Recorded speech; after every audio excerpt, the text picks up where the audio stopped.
서울의 가을 아침이 창문을 통해 은은하게 들어왔다. 지은은 침대에서 천천히 일어나 시계를 바라보았다. 오전 6시 30분. 학교 가기 전에 해야 할 일들이 머릿속에 떠올랐다. 방 정리, 동생 준호 깨우기, 아침 식탁 차리기. 12살 소녀에게는 너무나 긴 아침 일과였다. 방문 밖에서 새엄마 수진의 발소리가 들렸다. 지은은 재빨리 이불을 개기 시작했다. 수진은 완벽주의자였다. 이불 한 귀퉁이라도 삐뚤어지면 다시 하라고 했다. 지은의 손은 떨렸지만 최대한 정성스럽게 이불을 정리했다. 지은아, 일어났니? 수진의 목소리가 문 너머로 들려왔다. 네, 일어났어요. 지은은 작은 목소리로 대답했다. 준호 깨워야지. 동생 학교 늦으면 안 되잖아. 지은은 한숨을 쉬며 준호의 방으로 향했다. 5살인 준호는 천사처럼 자고 있었다. 지은은 조심스럽게 동생을 흔들었다. 준호야, 일어나야 해. 준호는 눈을 비비며 일어났다. 지은은 동생의 옷을 챙겨주고 세수를 도와주었다. 이 모든 것이 지은의 책임이었다. 수진은 항상 말했다. 언니니까 동생을 돌봐야지. 가족은 서로 도와야 해. 부엌으로 내려가자 수진이 커피를 마시며 휴대폰을 보고 있었다. 지은은 식탁을 차리기 시작했다.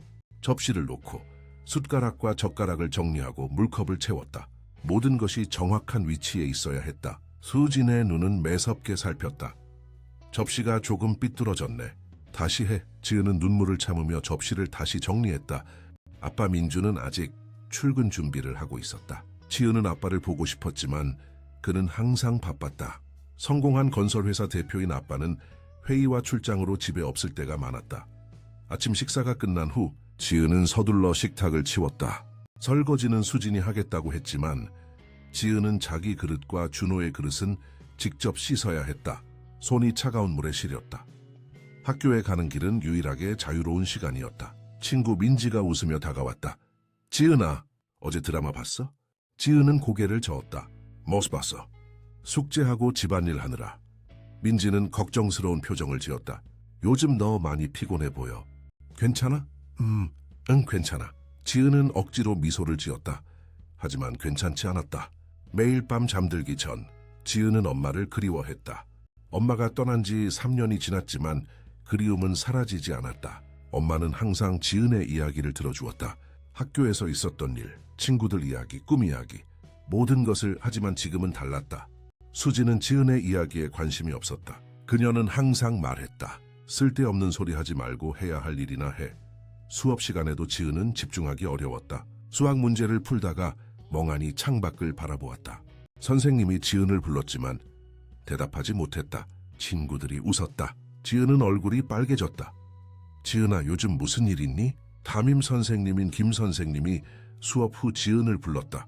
아니에요, 선생님. 그냥 좀 피곤해서요. 김 선생님은 의심스러운 눈빛으로 지은을 바라보았다. 성적도 많이 떨어졌어. 예전에는 반에서 상위권이었는데 집에 무슨 문제라도 있니? 지은은 고개를 저었다. 아니에요. 제가 더 열심히 할게요. 김 선생님은 한숨을 쉬었다. 지은아, 선생님은 언제든지 내 이야기를 들을 준비가 되어 있어. 힘든 일 있으면 언제든 말해. 지은은 고개를 끄덕였지만 아무 말도 하지 않았다. 무슨 말을 해야 할까? 새엄마가 나쁜 사람은 아니야. 그냥 엄격할 뿐이야. 아빠는 내가 행복하기를 원해. 나는 그냥 적응해야 해. 지은은 스스로에게 계속 그렇게 말했다. 집으로 돌아오는 길, 지은은 무거운 발걸음을 옮겼다. 현관문을 열자 수진이 거실에서 기다리고 있었다. 학교 다녀왔어요. 지은은 작게 인사했다. 응, 빨리 방 들어가서 숙제해. 저녁 전에 동생 숙제도 봐줘야지. 지은은 고개를 끄덕이고 방으로 들어갔다. 책상 위에는 밀린 숙제들이 쌓여 있었다. 지은은 한숨을 쉬며 연필을 잡았다. 집중하려고 노력했지만 머리가 복잡했다. 1시간 후 수진이 방문을 두드렸다. 지은아, 준호 유치원 데리러 가야 해. 내가 바빠서 못 가니까 네가 다녀와. 네. 지은은 숙제를 멈추고 일어났다. 유치원은 집에서 15분 거리였다. 지은은 서둘러 준호를 데리고 왔다. 준호는 신나게 오늘 있었던 일을 이야기했다. 누나, 오늘 선생님이 내 그림 칭찬했어. 그래? 잘했네. 지은은 동생의 머리를 쓰다듬었다. 준호만큼은 행복했으면 좋겠다고 생각했다. 집에 도착하자 수진이 저녁 준비를 하고 있었다. 지은아, 식탁 차려. 지은은 다시 식탁을 차렸다. 저녁 식사 때 아빠 민준이 돌아왔다. 지은의 얼굴이 환해졌다. 아빠, 지은아, 아빠 왔다. 오늘 하루 어땠어?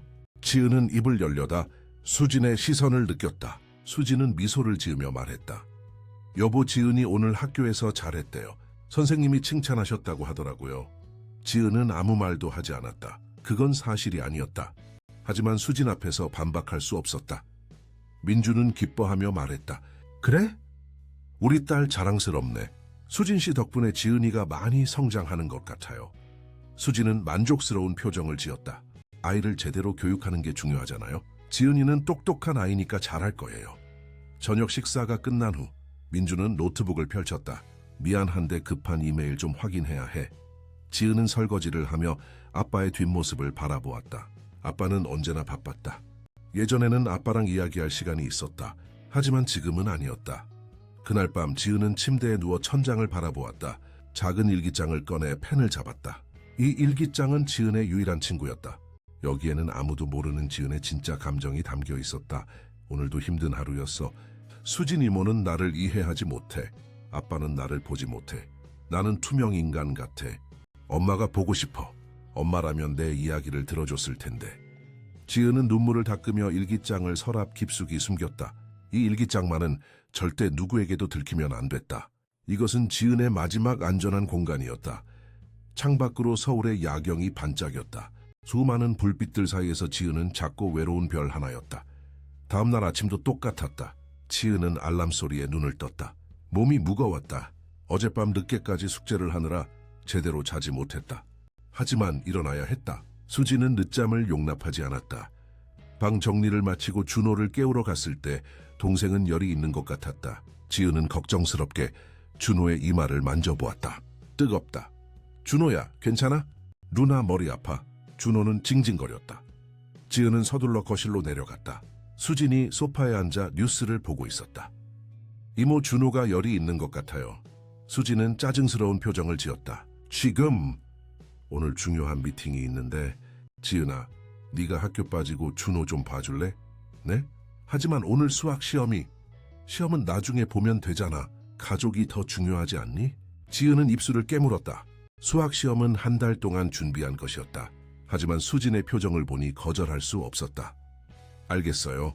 수진은 만족스럽게 고개를 끄덕이고 준비를 하러 갔다. 지은은 준호의 방으로 돌아가 동생 곁에 앉았다.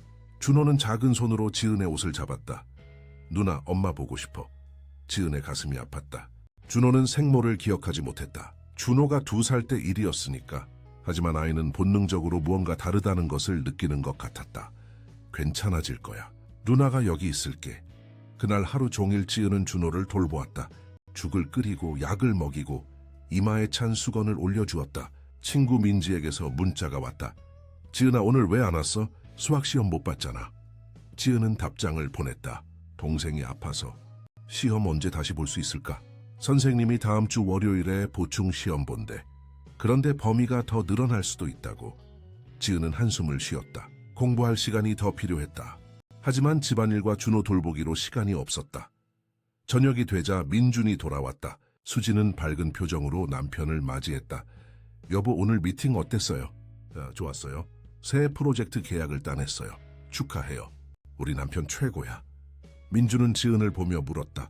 지은아, 오늘 학교 어땠어? 지은은 입을 열려다 수진이 끼어들었다. 여보, 지은이가 오늘 동생 돌보느라 학교 못 갔어요. 준호가 열이 나서 누군가 돌봐야 했거든요. 지은이가 정말 착하죠. 가족을 위해 희생할 줄 알아요. 민준은 지은의 머리를 쓰다듬었다. 그래, 우리 딸 기특하네. 수진 씨 혼자 힘들었을 텐데 지은이가 도와줘서 다행이에요. 지은은 아무 말도 하지 않았다. 아빠에게 말하고 싶었다. 오늘 수학 시험이 있었다고. 한 달 동안 열심히 공부했다고. 시험을 못 봐서 속상하다고. 하지만 말이 나오지 않았다. 그날 밤 지은은 또다시 일기장을 펼쳤다. 오늘 시험을 못 봤어. 준호를 돌봐야 했어. 수진 이모는 자기 일이 더 중요한가 봐. 나도 중요한 게 있는데. 아빠한테 말하고 싶었지만 수진 이모가 계속 끼어들어. 나는 목소리가 없는 것 같아. 주말이 되었다. 민주는 출장 준비를 하고 있었다. 일주일 동안 부산에 가야 했다. 지은아, 아빠 없는 동안 잘 지내야 해.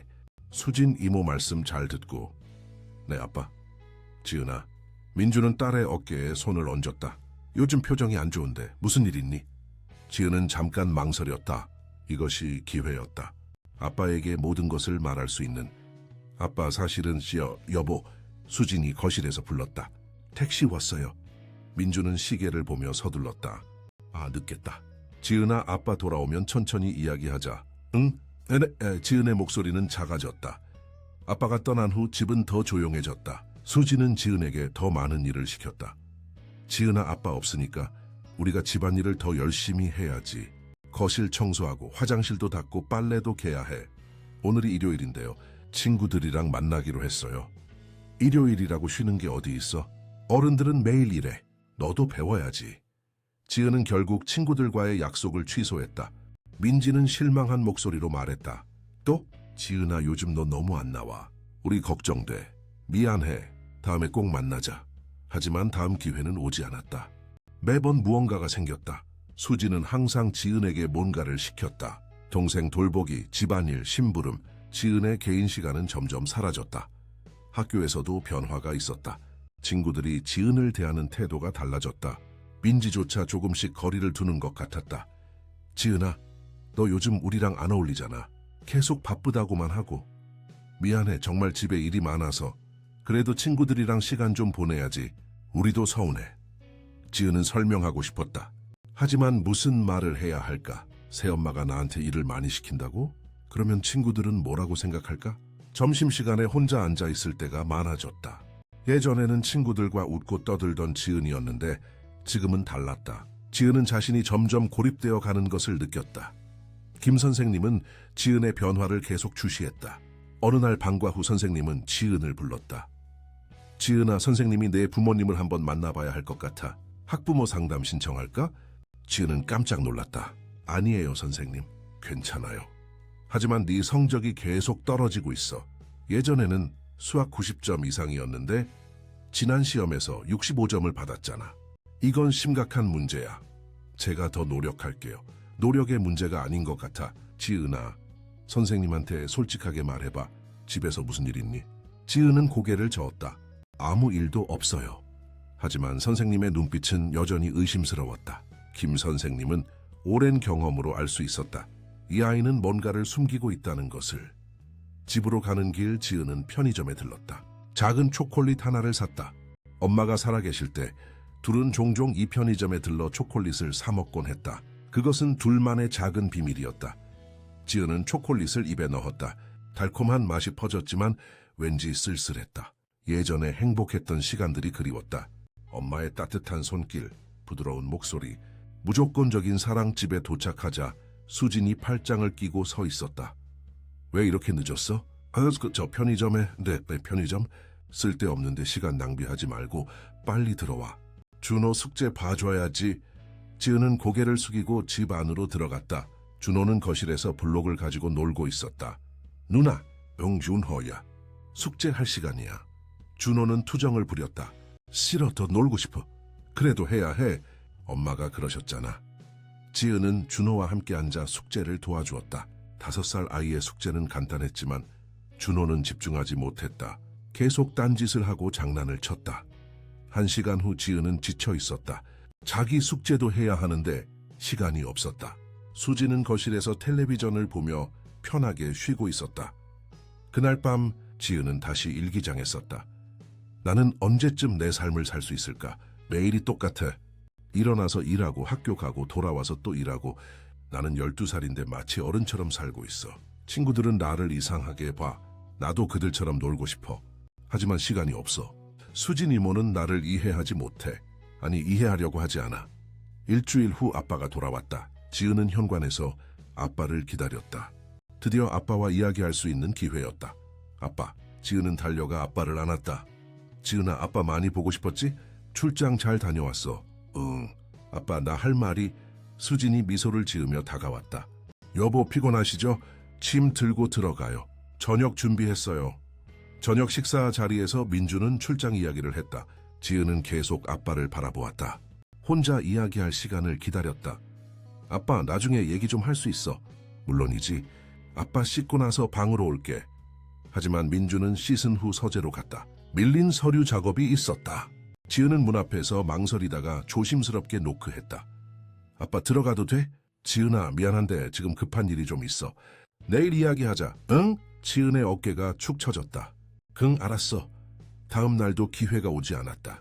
아빠는 일찍 출근했고 늦게 돌아왔다. 그리고 돌아오면 수진과 이야기를 했다. 지은이 끼어들 틈이 없었다. 주말 민주는 화상회의가 있었다. 지은은 아빠의 방문 밖에서 회의가 끝나기를 기다렸다. 1시간, 2시간, 마침내 회의가 끝났다. 지은이 문을 열려는 순간 수진이 나타났다. 지은아, 아빠 피곤하실 텐데 방해하면 안 되지. 가서 동생 좀 봐줄래? 하지만 가족은 서로 배려해야지. 너도 크니까 이해하지? 지은은 결국 준회계로 갔다. 눈물이 나려고 했다. 왜 나는 아빠와 이야기할 수 없을까?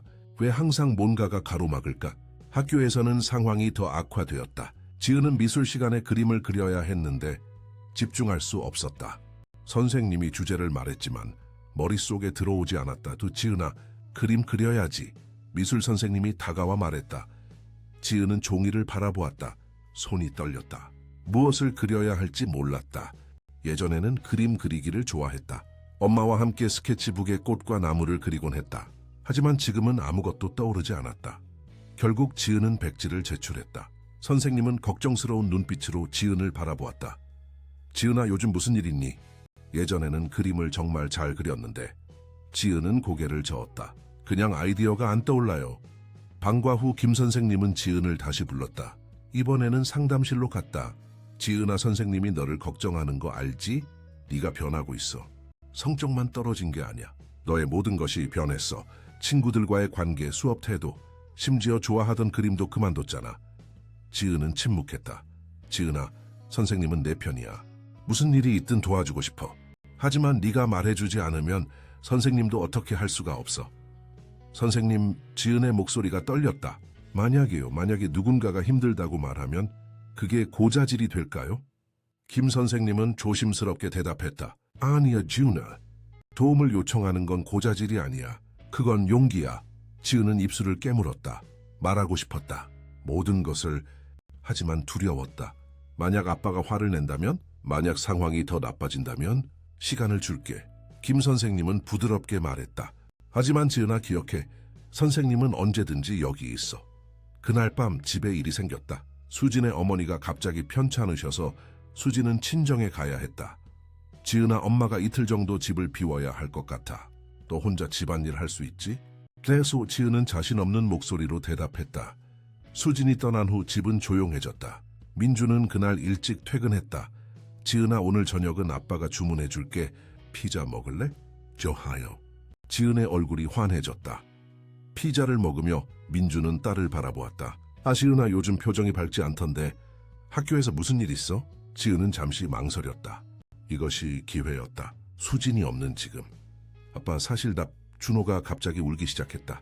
피자 소스가 옷에 묻었다. 아빠, 옷이 더러워졌어. 민주는 서둘러 준호를 닦아주었다. 괜찮아. 지은아, 미안한데 준호 옷 좀 갈아입혀줄래? 아빠가 설거지할게. 순간이 지나갔다. 지은은 준호를 데리고 방으로 갔다. 기회를 또 놓쳤다. 이틀 후 수진이 돌아왔다. 집을 둘러보더니 미간을 찌푸렸다. 거실이 왜 이래? 제대로 청소 안 했네. 제가 했는데 이게 청소한 거야? 먼지가 여기저기 있잖아. 다시 해. 지은은 눈물을 참으며 다시 청소를 시작했다. 아무리 열심히 해도 수진은 만족하지 않았다. 항상 뭔가가 부족했다. 학교에서 새로운 소식이 있었다. 다음 달에 반 친구들과 함께 현장 학습을 간다는 것이었다. 경주로 역사 체험을 가는 것이었다. 친구들은 모두 기대에 부풀어 있었다. 지은아, 너도 가지? 민지가 물었다. 응, 가고 싶어. 집에 돌아와 지은은 조심스럽게 수진에게 말했다. 이모, 다음 달에 현장 학습이 있어요. 경주에 가는데. 현장 학습? 수진은 눈살을 찌푸렸다. 그게 공부에 도움이 되니? 돈만 낭비하는 거 아니야? 역사 공부예요. 신라시대 유적을 보러 가요. 책으로 봐도 되잖아. 굳이 가야 해? 모두 가요. 저도 가고 싶어요. 수진은 잠시 생각하더니 말했다. 아빠한테 물어봐야지. 하지만 너 요즘 성적 떨어진 거 아빠가 아시면 허락 안 하실 거야. 재은의 가슴이 철렁했다. 성적이 떨어진 건 집안일 때문이었다. 공부할 시간이 없었다. 그날 밤 민준에게 물었지만 수진이 먼저 말했다. 여보, 지은이가 현장 학습 가고 싶대요. 그런데 요즘 성적이 많이 떨어졌거든요. 공부에 집중해야 할 때 놀러 가는 게 맞을까요? 민주는 고민스러운 표정을 지었다. 그래, 지은아, 성적이 떨어졌어. 그건 제가 열심히 할게요. 제발 가게 해주세요. 성적을 먼저 올리고 다음 기회에 가는 게 어때? 공부가 더 중요하잖아. 하지만 아빠. 지은아, 아빠 말 듣자. 너를 위한 거야. 지은은 방으로 올라가 침대에 쓰러졌다. 눈물이 쏟아졌다. 친구들은 모두 갈 텐데 나만 못 간다. 또 혼자가 된다. 일기장을 꺼내 썼다. 현장 학습도 못 가. 성적이 떨어진 건 내 잘못이 아닌데. 집안일 때문에 공부할 시간이 없었어. 하지만 아무도 이해하지 못해. 수진 이모는 나를 계속 누르고 있어. 아빠는 그녀의 말만 들어. 나는 투명해. 아무도 나를 보지 못해. 나는 이 집에서 그냥 일하는 사람일 뿐이야, 딸이 아니라. 창밖을 바라보니 달이 떠 있었다. 엄마가 살아계실 때 둘은 종종 달을 보며 이야기를 나눴다. 엄마는 말했다. 지은아, 힘들 때는 달을 봐. 달은 항상 거기 있어. 너를 지켜보고 있어. 지은은 달을 바라보며 속삭였다. 엄마, 나 도와줘. 나 어떻게 해야 해? 하지만 대답은 없었다. 조용한 밤만이 지은을 감쌌다. 한 달이 지났다. 지은의 상황은 나아지지 않았다. 오히려 더 악화되었다. 수지는 새로운 계획을 세우고 있었다. 어느 날 저녁, 수지는 민준에게 조심스럽게 말을 꺼냈다. 여보, 지은이 교육에 대해 이야기 좀 할까요? 무슨 이야기요? 요즘 지은이 성적이 계속 떨어지고 있잖아요. 제 생각엔 학교를 바꾸는 게 어떨까 싶어요. 민준은 놀란 표정을 지었다. 학교를 바꾸자고요? 네, 더 엄격한 사립학교로요. 거기는 학습 관리도 철저하고 규율도 강해요. 지은이 같은 아이에게 딱 맞을 것 같아요. 하지만 지은이가 지금 학교에 친구들도 있고, 여보, 친구보다 미래가 더 중요하지 않나요? 지은이를 위한 결정이에요. 그 학교 출신들은 대부분 좋은 대학에 가요. 민주는 고민에 빠졌다. 수진의 말이 일리 있어 보였다. 딸의 미래를 위한 거니까 생각해 볼게요. 수진은 만족스럽게 미소 지었다. 사실 그녀의 진짜 의도는 달랐다. 지은을 기숙사가 있는 학교로 보내면 집에서 멀어진다. 그러면 민준의 관심을 온전히 받을 수 있고 재산 관리에 대한 영향력도 키울 수 있었다. 지은은 우연히 이 대화를 듣게 되었다. 문 밖에서 몸이 얼어붙었다. 학교를 바꾸다니, 친구들과 헤어지다니. 다음 날 학교에서 김 선생님은 학부모 상담 공지를 보냈다. 민주는 바빴지만 수진이 대신 가기로 했다. 상담실에서 김 선생님은 지은의 최근 상황을 설명했다. 지은이가 예전 같지 않아요. 성적뿐 아니라 정서적으로도 불안정해 보여요. 친구들과의 관계도 소원해졌고요. 수진은 안타까운 표정을 지으며 말했다. 선생님, 걱정이 많으시죠? 사실 저도 고민이에요. 지은이가 사춘기에 접어들면서 좀 반항적이 되었어요. 집에서도 말을 안 듣고요. 반항적이요? 김 선생님은 의아해했다. 제가 본 지은이는 오히려 너무 조용하고 위축되어 있는데요. 학교에서는 그런가 보네요. 집에서는 다르거든요. 제가 뭘 시키면 투덜대고 동생한테도 불친절해요. 김 선생님은 뭔가 이상함을 느꼈다. 수진의 말과 지은의 모습이 일치하지 않았다. 혹시 가정에 큰 변화가 있었나요? 큰 변화요? 제가 재혼한 건 거의 1년 전이에요. 지은이가 아직 적응을 못하는 것 같아요. 그럴 수 있죠. 아이들은 가족 구조 변화에 민감하니까요. 혹시 가족 상담을 받아보신 적은? 상담까지는 필요 없을 것 같아요. 수지는 재빨리 말을 끊었다. 그냥 시간이 필요한 것 같아요. 그리고 저희가 학교 전학을 고려 중이에요. 더 좋은 환경에서 공부하면 나아질 거라고 생각해요. 김 선생님은 우려스러운 표정을 지었다. 전학이요? 그건 신중하게 결정하셔야 할 문제예요. 지금 지은이에게 필요한 건 안정감인데 환경을 바꾸면 오히려 저희가 알아서 할게요. 수지는 차갑게 말했다. 선생님은 학교 일만 신경 쓰시면 돼요. 상담이 끝난 후 김 선생님은 불안했다. 뭔가 잘못되어 가고 있다는 직감이 들었다. 집으로 돌아온 수지는 민준에게 말했다. 여보, 학교 선생님 만나고 왔어요. 선생님도 지은이가 더 엄격한 환경이 필요하다고 하시더라고요. 사실 김 선생님은 그런 말을 한 적이 없었다. 하지만 민준은 수진을 믿었다. 그래요? 그럼 전학을 진지하게 고려해 봐야겠네요. 지은은 거실 한 구석에 앉아 이 대화를 들었다. 심장이 빠르게 뛰었다. 어떻게든 막아야 했다. 하지만 어떻게? 그날 밤 지은은 용기를 냈다. 아빠의 방문을 두드렸다. 아빠, 이야기 좀 할 수 있어요? 민주는 노트북에서 눈을 떼고 딸을 바라보았다. 물론이지. 무슨 일이야, 미르나. 아빠, 나 전학 가기 싫어요. 지은아, 그건 너를 위한 거야. 더 좋은 교육을 받을 수 있어. 하지만 나는 지금 학교가 좋아요. 친구들도 있고 선생님들도 좋으시고 성적이 떨어지고 있잖아. 새로운 환경에서 다시 시작하면 좋아질 거야. 성적이 떨어진 건 지은은 말을 멈췄다. 집안일 때문이라고 말해야 할까? 하지만 그러면 수진과의 관계가 더 나빠질 것 같았다. 아무것도 아니에요. 제가 더 열심히 할게요. 그러니까 전학은. 수진이 방문을 열고 들어왔다. 여보, 늦었어요. 지은이도 자야 하고요. 내일 학교 가야죠? 아, 그렇네요. 지은아, 내일 이야기하자. 지은은 할 말을 잃었다. 또다시 수진이 끼어들었다. 항상 그랬다. 며칠 후 이웃집 아줌마가 엘리베이터에서 민준을 만났다. 안녕하세요, 사장님. 요즘 지은이 잘 지내나요? 네, 잘 지내죠. 왜요? 자, 그냥요. 요즘 지은이가 항상 피곤해 보이더라고요. 학교 가방도 무거워 보이고 표정도 어두운 것 같아서요. 민준은 의아했다. 그래요? 집에서는 괜찮은데. 그래요? 제가 잘못 본 걸 수도 있죠. 하지만 사장님, 아이들은 부모에게 말 안 할 때가 있잖아요. 가끔은 물어봐 주세요.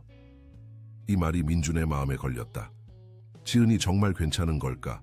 그날 저녁 민준은 지은을 유심히 관찰했다. 지은은 밥을 먹으면서도 피곤해 보였다.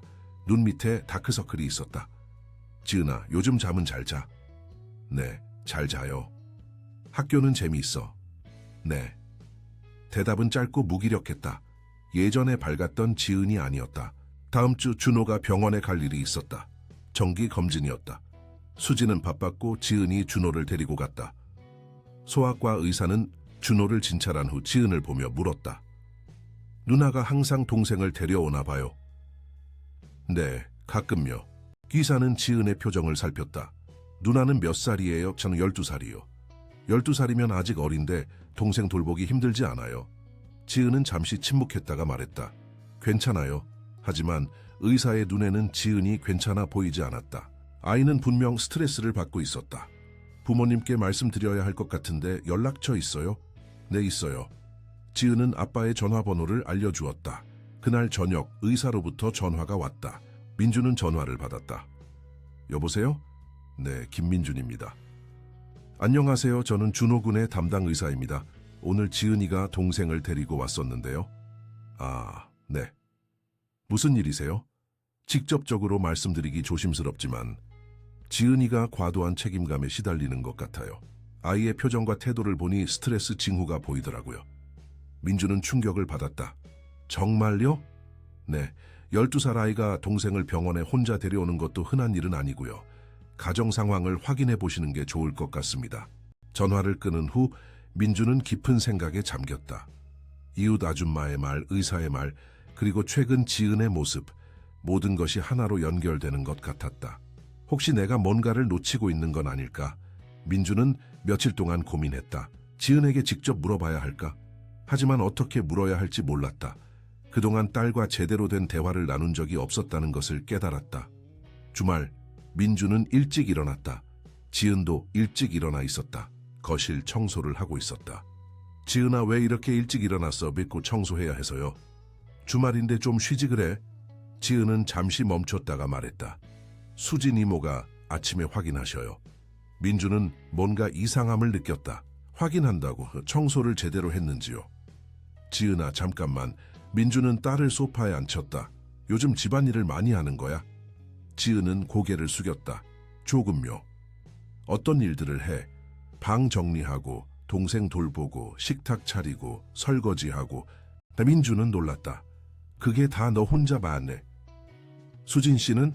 이모는 바쁘셔요. 그래서 제가 도와드리는 거예요. 민준의 얼굴이 굳어졌다. 12살 아이에게 너무 많은 일을 시키는 것 같았다. 바로 그때 수진이 일어나 거실로 왔다. 어머, 여보, 일찍 일어나셨네요. 지은아, 청소 다 했어? 민준이 끼어들었다. 수진 씨, 잠깐 이야기 좀 합시다. 무슨 일이세요? 지은이가 하는 집안일에 대해서요. 너무 많은 것 같은데요. 수진은 당황한 표정을 지었다가 이내 미소를 지었다. 여보, 과장하시네요. 저는 그냥 지은이한테 책임감을 가르치는 거예요. 아이들은 집안일을 배워야 해요. 하지만 12살 아이한테는 너무 많지 않나요? 전혀요. 제가 어렸을 때는 이것보다 훨씬 더 많은 일을 했어요. 지은이는 혜택받고 자란 아이예요. 조금은 일을 배워야죠. 그래도 여보, 제가 잘못하고 있는 건가요? 수진의 목소리에 섭섭함이 묻어났다. 저는 지은이를 내 딸처럼 생각하고 교육하는 건데 만약 제가 잘못하고 있다면 말씀해 주세요. 민주는 난처해졌다. 수진이 상처받은 것 같았다. 아니에요. 그런 뜻이 아니고 저도 최선을 다하고 있어요. 완벽하진 않지만요. 지은이가 뭐라고 했어요? 제가 나쁘게 대한다고? 아니, 지은이는 아무 말도. 그럼 왜 갑자기 이러시는 거예요? 수진의 눈에 눈물이 맺혔다. 저도 힘들어요. 남의 아이 키우는 게 쉬운 줄 아세요? 민주는 당황했다. 상황이 이상하게 흘러갔다. 그는 수진을 달래기 시작했다. 미안해요. 제가 잘못 생각했나 봐요. 수진은 눈물을 닦으며 말했다. 여보, 저는 이 가족을 위해 최선을 다하고 있어요. 지은이도 잘 되길 바라는 마음뿐이에요. 지은은 이 모든 광경을 지켜보았다. 수진은 또다시 상황을 뒤집었다. 피해자를 가해자로, 가해자를 피해자로. 민주는 결국 지은에게 말했다. 지은아, 수진 이모가 너한테 일을 시키는 건 너를 위한 거야. 이해하자. 지은은 아무 말도 하지 않았다. 이해한다고? 무엇을? 지은은 방으로 올라가 문을 닫았다. 일기장을 꺼내 펜을 잡았다. 손이 떨렸다. 오늘 아빠한테 거의 말할 뻔했어. 하지만 수진 이모가 또 상황을 바꿨어. 그녀는 항상 그래.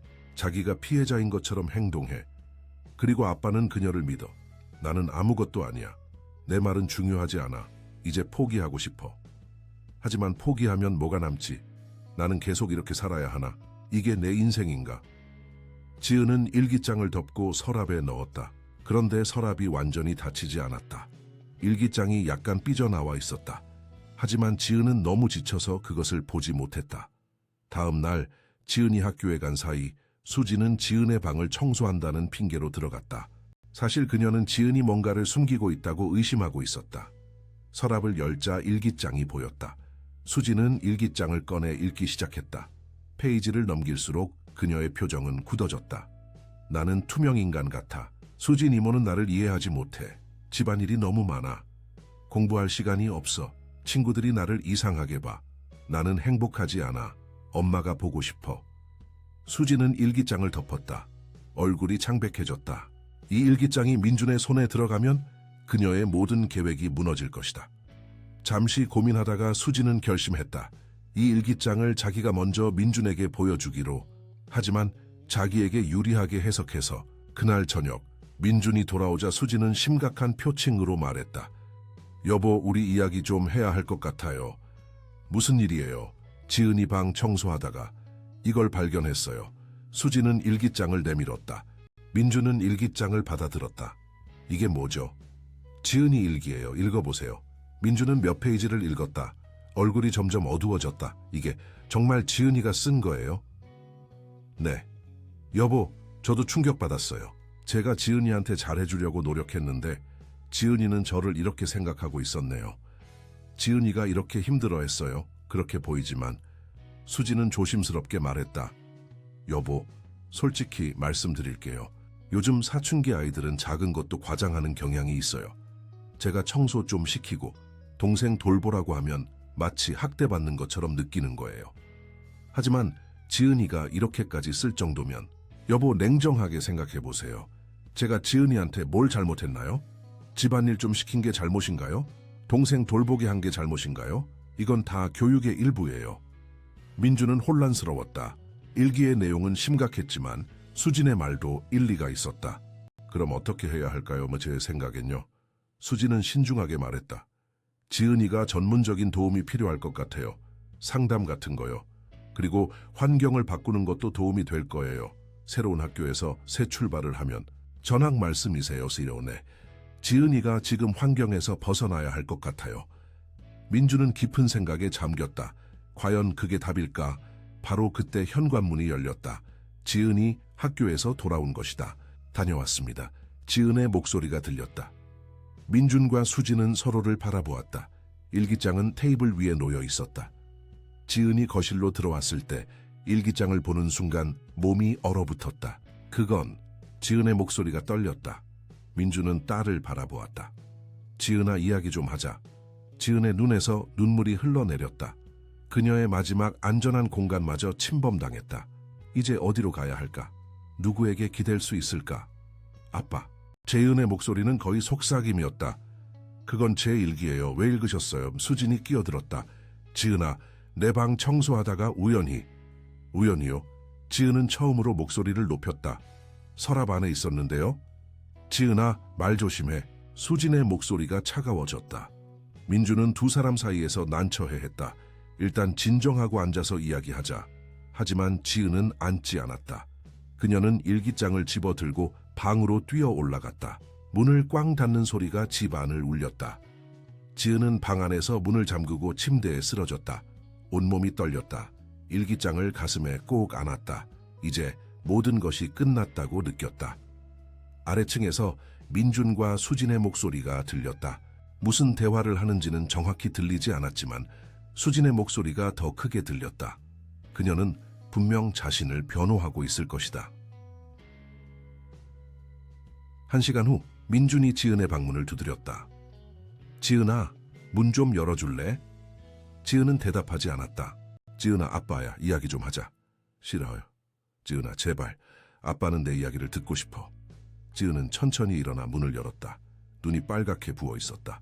민준은 딸의 모습에 가슴이 아팠다. 지은아, 들어가도 될까? 지은은 고개를 끄덕였다. 두 사람은 침대에 나란히 앉았다. 지은아, 일기에 쓴 게 정말 네 마음이야? 지은은 잠시 침묵하다가 작게 대답했다. 네. 왜 아빠한테 말하지 않았어? 말했어요. 여러 번요. 하지만 아빠는 안 들었어요. 민주는 충격을 받았다. 내가 안 들었다고? 네. 수진 이모가 항상 끼어들었어요. 그리고 아빠는 그녀의 말만 믿으셨어요. 지은아, 아빠는 바빠요. 일도 많고. 그래서 이해해요. 하지만 지은의 목소리가 떨렸다. 나도 아빠가 필요해요. 나도 아빠의 관심이 필요해요. 민주는 딸을 안아주고 싶었지만 어떻게 해야 할지 몰랐다. 그동안 너무 멀어져 있었다. 지은아, 미안해. 아빠가 잘못했어. 아빠, 나 전학 가기 싫어요. 친구들 떠나고 싶지 않아요. 그리고 지은은 울먹였다. 나는 그냥 평범한 12살이고 싶어요. 공부도 하고 친구들이랑 놀고 싶어요. 집안일만 하는 게 아니라. 민주는 딸의 말을 들으며 깨달았다. 그는 정말로 중요한 것을 놓치고 있었다. 다음 날, 민주는 회사에 가지 않고 집에 머물렀다. 지은을 학교에 보낸 후 그는 수진과 진지한 대화를 나눴다. 수진 씨, 우리 이야기 좀 해야겠어요. 무슨 이야기요? 지은이에 대해서요. 솔직히 말씀해 주세요. 지은이한테 집안일을 얼마나 시켰어요? 저는 그냥 교육을. 수진 씨, 민준의 목소리가 단호했다. 정직하게 대답해 주세요. 수진은 잠시 침묵하다가 말했다. 좀 많이 시킨 것 같기도 해요. 하지만 제 의도는 나쁘지 않았어요. 저도 어렸을 때 그렇게 자랐거든요. 당신이 어렸을 때 그랬다고 해서 그게 옳은 건 아니에요. 하지만 수진 씨, 지은이는 12살이에요. 아직 아이예요. 엄마를 잃은 상처가 있는 아이고요. 수진의 표정이 굳어졌다. 그럼 저는 뭐가 되는 거예요? 나쁜 사람이에요. 그런 게 아니라 우리가 방법을 바꿔야 한다는 거예요. 방법을요? 만에 전문가의 도움을 받아야 할 것 같아요. 가족 상담이요. 가족 상담? 수진은 당황했다. 그럴 필요까지. 필요해요. 민주는 단호했다. 이 가족이 제대로 되려면요. 수진은 난처한 표정을 지었다. 상담을 받으면 자신의 행동이 드러날 것이다. 여보, 생각 좀 해봐요. 상담을 받으면 주변에서 우리 가족을 이상하게 보지 않을까요? 누가 뭐라든 상관없어요. 제 딸이 더 중요해요. 민준의 단호함에 수진은 더 이상 반박하지 못했다. 그날 오후 김 선생님으로부터 전화가 왔다. 사장님, 저는 지은이 담임 김 선생님입니다. 아, 네. 선생님, 혹시 시간 되시면 학교에 한번 오실 수 있을까요? 지은이에 대해 드릴 말씀이 있어서요. 민주는 즉시 학교로 향했다. 상담실에서 김 선생님은 조심스럽게 말을 꺼냈다. 사장님, 지은이가 정말 힘들어하고 있어요. 성적 하락도 문제지만 정서적으로 매우 불안정해요. 네, 저도 이제야 알았어요. 저번에 계모님께서 오셨을 때 제가 느낀 게 있어요. 무엇을요? 계모님이 말씀하시는 것과 제가 본 지은이의 모습이 너무 달라요. 계모님은 지은이가 반항적이라고 하셨지만 저는 오히려 지은이가 너무 위축되어 있다고 느꼈어요. 민주는 고개를 끄덕였다. 선생님이 오르세요. 사장님 혹시 가정에서 지은이한테 과도한 책임을 지우고 있는 건 아닌가요? 민주는 솔직하게 대답했다. 네, 그런 것 같아요. 제가 몰랐어요. 지은이는 아직 아이예요. 엄마를 잃은 상처도 있고요. 이 아이에게 필요한 건 사랑과 이해예요. 책임과 규율이 아니라요. 선생님 말씀이 맞아요. 그리고 전학은 절대 안 됩니다. 김 선생님은 강조했다. 지금 지은이한테 필요한 건 안정감이에요. 환경을 바꾸면 오히려 상황이 악화될 수 있어요. 알겠습니다. 전학은 취소하겠습니다. 좋은 결정이세요. 그리고 가족 상담을 권해드려요. 전문가의 도움이 필요할 것 같아요. 민주는 선생님께 감사를 표하고 학교를 나왔다. 차 안에서 그는 깊은 생각에 잠겼다. 그는 성공한 사업가였다. 회사를 키우고 돈을 벌고 가족을 부양했다. 하지만 정작 중요한 것을 놓치고 있었다. 딸의 행복을 지은이 학교에서 돌아왔을 때 민주는 딸을 기다리고 있었다. 지은아, 아빠랑 나갈래? 둘이서. 지은은 놀란 표정을 지었다. 정말요?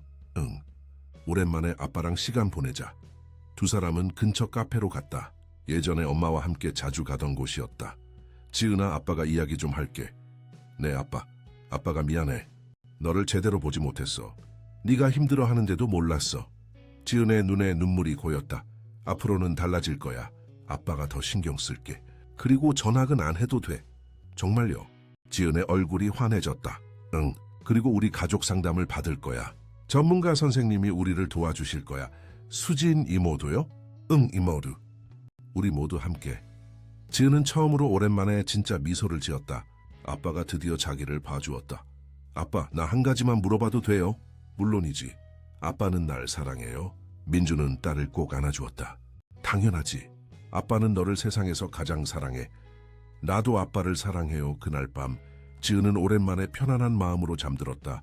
아직 해결해야 할 것들이 많았다. 수진과의 관계, 가족 상담, 학교 생활. 하지만 이제는 혼자가 아니었다. 아빠가 함께였다. 민주는 수진과 진지한 대화를 나눴다. 수진 씨, 우리 솔직하게 이야기합시다. 무슨 말씀이세요? 당신도 힘들었죠. 남의 아이 키우는 게 쉽지 않았을 거예요. 수진은 잠시 침묵하다가 고개를 끄덕였다. 네, 쉽지 않았어요. 당신의 방식이 틀렸다고 말하는 건 아니에요. 하지만 지은이한테는 맞지 않았어요. 저도 알아요. 이제는 우리 함께 배워봐요. 가족이 되는 법을요. 수진은 처음으로 자신의 잘못을 인정했다. 네, 노력할게요. 변화는 하루아침에 오지 않을 것이다. 하지만 첫걸음을 뗐다는 것이 중요했다.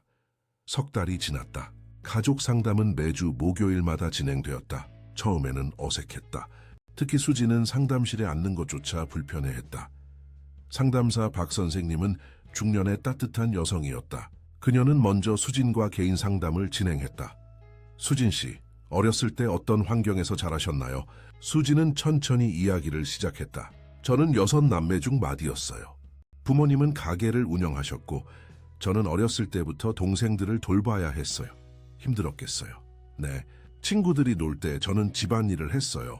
동생들 밥 먹이고 숙제 봐주고 청소하고 그게 제 일상이었어요. 그 경험이 지은이를 대하는 방식에 영향을 준 것 같네요. 수지는 고개를 끄덕였다. 그렇지, 저는 그게 정상이라고 생각했어요. 아이들은 집안일을 배워야 한다고요. 하지만 수진 씨, 지은이는 6남매의 맏이가 아니에요. 그리고 12살이에요. 수진 씨가 어렸을 때 감당했던 책임이 공평했나요? 수진은 잠시 생각했다. 아니요. 공평하지 않았어요. 맞아요. 그리고 그걸 지은이한테 반복할 필요는 없어요. 이 대화는 수진에게 큰 깨달음을 주었다. 그녀는 자신도 피해자였다는 것을 인정하기 시작했다. 민준도 개인 상담을 받았다. 박 선생님은 그에게 물었다. 사장님, 일이 그렇게 중요한가요? 당연하죠. 가족을 부양해야 하니까요. 하지만 가족과 함께 있는 시간은 얼마나 되나요? 민주는 대답하지 못했다. 사장님, 돈은 중요해요. 하지만 그게 전부가 아니에요. 지은이한테 필요한 건 돈이 아니라 아빠의 시간과 관심이에요. 알아요. 이제는 알아요. 그럼 변화가 필요하겠죠? 민주는 고개를 끄덕였다. 그는 회사 일정을 조정하기 시작했다. 매주 수요일은 지은이와의 시간으로 정했다. 일찍 퇴근해서 딸과 저녁을 먹고 이야기를 나눴다. 지은도 상담을 받았다. 박 선생님은 지은에게 안전한 공간을 만들어 주었다. 지은아, 여기서는 뭐든지 말해도 돼. 선생님은 너를 판단하지 않을 거야. 지은은 천천히 마음을 열기 시작했다. 엄마에 대한 그리움, 수진에 대한 감정, 아빠에 대한 섭섭함, 모든 것을 솔직하게 말했다. 엄마가 너무 보고 싶어요. 엄마가 계셨으면 이런 일이 없었을 텐데. 엄마를 그리워하는 건 당연한 거야. 하지만 지은아, 네가 행복해지는 것도 엄마가 원하시는 일이야. 정말요? 물론이지. 엄마는 하늘에서 너를 보고 계실 거야. 네가 웃는 모습을 보고 싶어 하실 거야. 이 말은 지은에게 위로가 되었다. 가족 상담도 시작되었다. 처음 몇 회는 긴장감이 흘렀다. 하지만 박 선생님의 도움으로 조금씩 대화가 열리기 시작했다. 수진 씨, 지은이한테 하고 싶은 말이 있나요? 수진은 지은을 바라보았다. 지은아, 미안해. 이모가 너한테 너무 많은 걸 요구했어. 너를 힘들게 했어. 지은은 놀란 표정으로 수진을 바라보았다. 이모가 사과하는 건 처음이었다. 이모도 어렸을 때 힘들게 자랐어. 그래서 그게 정상이라고 생각했어. 하지만 틀렸어. 너는 아직 아이야. 놀고 공부하고 꿈꿀 시간이 필요해. 지은의 눈에 눈물이 고였다. 용서해 줄 수 있겠니? 수진이 조심스럽게 물었다. 지은은 잠시 생각하다가 말했다. 한 번에는 어려워요. 하지만 노력해 볼게요. 이것이 시작이었다. 완벽한 화해는 아니었지만 첫걸음이었다. 집에서도 변화가 일어났다. 수진은 지은에게 집안일을 덜 시키기 시작했다. 대신 함께하는 시간을 가졌다. 요리를 함께하거나 시장에 같이 갔다. 지은아, 오늘 저녁 뭐 먹고 싶어? 토스트 불고기요. 좋아, 같이 만들어 볼까? 부엌에서 둘은 나란히 서서 요리를 했다. 어색했지만 나쁘지 않았다. 지은아, 파 썰 때는 이렇게 하는 거야. 네, 너 요리 재능이 있는 것 같아. 정말요? 응. 이모가 어렸을 때는 이런 거 배울 시간이 없었는데 너는 천천히 배우면 돼. 조금씩 둘 사이에 얼음이 녹기 시작했다. 민준도 변했다. 그는 매일 아침 지은과 함께 아침을 먹었다. 출장을 줄이고 집에 있는 시간을 늘렸다. 지은아, 오늘 학교에서 어땠어? 좋았어요. 수학 시험에서 85점 받았어요. 잘했네. 아빠 자랑스러워. 예전보다 올랐어요. 이제 공부할 시간이 있으니까요. 민주는 딸의 웃는 얼굴을 보며 가슴이 뿌듯했다. 주말에는 가족 나들이를 갔다. 한강 공원에서 자전거를 타거나 영화를 보러 갔다. 준호도 신이 났다. 누나, 같이 놀자. 그리. 지은은 동생과 함께 뛰어놀았다. 오랜만에 진짜 어린이 같았다. 학교에서도 변화가 보였다. 지은의 얼굴에 생기가 돌아왔다. 친구들이 다시 다가왔다. 지은아, 요즘 표정이 밝아졌다. 무슨 좋은 일 있어? 응, 집에서 좀 좋아졌어. 다행이다. 우리 다음 주말에 영화 볼래? 요하! 성적도 서서히 올랐다. 선생님들도 지은의 변화를 알아챘다. 김 선생님은 민준에게 전화했다. 사장님, 지은이가 많이 좋아졌어요. 어떻게 하신 거예요? 가족 상담을 받고 있어요. 그리고 제가 더 신경 쓰기 시작했죠. 잘하셨어요. 지은이가 예전의 밝은 모습을 되찾고 있어요. 6달이 지났을 때 가족은 완전히 다른 모습이었다. 완벽하지는 않았다. 때때로 갈등이 있었다. 하지만 이제는 대화로 풀었다. 어느 날 저녁, 식탁에 둘러앉아 저녁을 먹을 때였다. 지은아, 학교에서 그림 그리기 대회 한대? 민준이 물었다. 네, 참가하고 싶어요. 좋아, 아빠가 응원할게. 수진도 거들었다. 재료 필요한 거 있으면 말해. 같이 사러 가자. 감사해요, 이모. 준호가 끼어들었다. 누나, 나도 그림 그리고 싶어. 그래, 같이 그리자. 이런 평범한 대화들이 이 가족에게는 기적 같은 것이었다. 지은은 그날 밤 일기장을 펼쳤다. 오랜만이었다. 펜을 들고 썼다. 오늘은 행복했어. 가족들과 함께 저녁을 먹고 이야기를 나눴어. 수진 이모는 이제 예전과 달라. 완벽하지는 않지만 노력하는 게 보여. 아빠는 나를 봐줘. 진짜로. 준호는 여전히 귀찮지만 사랑스러워. 우리 가족은 완벽하지 않아. 하지만 우리는 노력하고 있어. 그리고 그게 중요한 것 같아. 엄마, 하늘에서 보고 계시죠? 나 이제 괜찮아요. 조금씩 행복해지고 있어요. 엄마도 안심하세요. 지은은 일기장을 덮고 창밖을 바라보았다. 달이 밝게 빛나고 있었다. 엄마가 미소 짓고 있는 것 같았다. 거실에서 가족들의 웃음소리가 들렸다. 지은은 미소를 지으며 거실로 내려갔다. 이제 더 이상 혼자가 아니었다. 가족이 있었다. 수지는 지은에게 다가가 말했다. 지은아, 내일 시간 되면 같이 케이크 만들어 볼까? 준호 생일이잖아. 좋아요. 민주는 두 사람을 바라보며 흐뭇하게 미소 지었다. 이 가족은 긴 여정을 거쳐 여기까지 왔다. 앞으로도 어려움이 있을 것이다.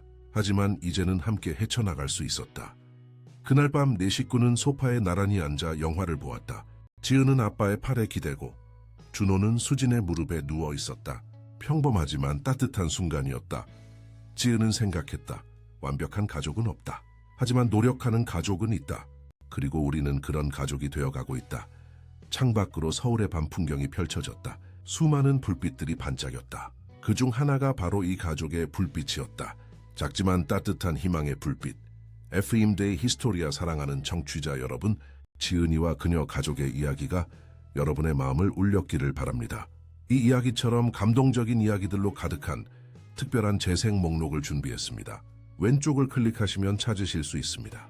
이 이야기가 마음에 드셨다면 채널을 구독하고 좋아요를 눌러주시는 것을 잊지 마세요. 매일 우리는 삶의 복잡성을 탐구하는 독특한 이야기들을 가져옵니다. 다음 콘텐츠도 놓치지 마세요. 댓글에서 여러분을 기다리고 있습니다.